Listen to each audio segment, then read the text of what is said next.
Hello my dear students, today we have a request from my website.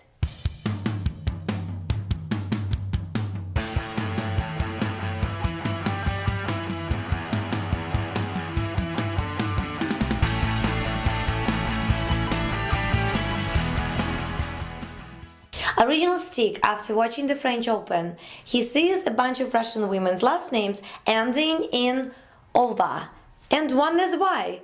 I mean, in tennis we have Anna Kunikova, Maria Sharapova, Daniela Kontochova, Nicole Vaidisova, Dominika Sibukova. We even have Martina Navratilova. What's going on here? What's with all the ovas? With my last name being Orlova, perhaps I should have been a tennis player.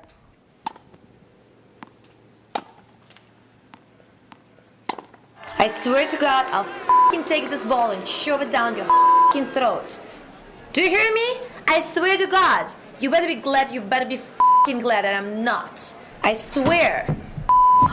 On second thought, perhaps I wouldn't be good as a tennis player.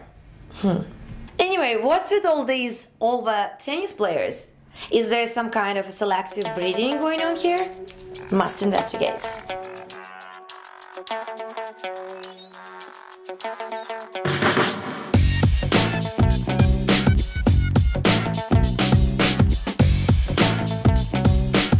What's happening here are two things. First of all, Eastern Europeans love tennis, and lately they have been breeding some hot female tennis players. But why do so many of their names end in ova?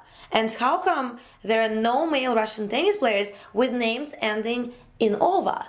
How about if I told you that Russian girls do not have the same last names as their fathers or brothers? What you say? Yep, that's right. Other parts of the world do not follow the English way of naming the last names. In English, names are really simple. We have a first name, a last name, and usually a middle name. Your brother and sister have the same last name as your dad. It's your surname or family name. But if you pop over to China, your last name is said first and your first name is said last. Not first and last like we're used to. So if you were to address Yao Ming, you would not call him Mr. Ming, but you would actually call him Mr. Yao. Other countries give you a string of names so that you can figure out the person's lineage. Osama bin Laden's full name is actually Osama bin Mohammed bin Awad bin Laden. Bin means son of, so you can figure out who his dad, grandfather and great-grandfathers were. But imagine not having a last name at all. How confusing things would be. That is exactly the way things were in the world until around the 12th century, when second names started becoming commonplace. Except for Mongolia, where they didn't have last names until all the way up to 2004, which is crazy. Anyway, surnames were designed to help you identify people, and the early surnames tended to tell you something about the person. For example, John Taylor was a tailor, Bill Cook was a cook, the Overhills lived just over the hill, and William Longfellow was a rather tall fellow. And Chris Longcock? Well, you get the idea. The other popular identifier was patronymic, or the father's name. Jackson was the son of Jack, Williamson was the son of William, and so on. Russians used the father's name to create a middle name, so the son of Pyotr in Russian or Peter in English would have the middle name Petrovich.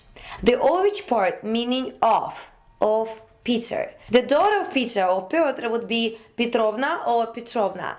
The of part also made its way to the last names as of for men and ova for the women.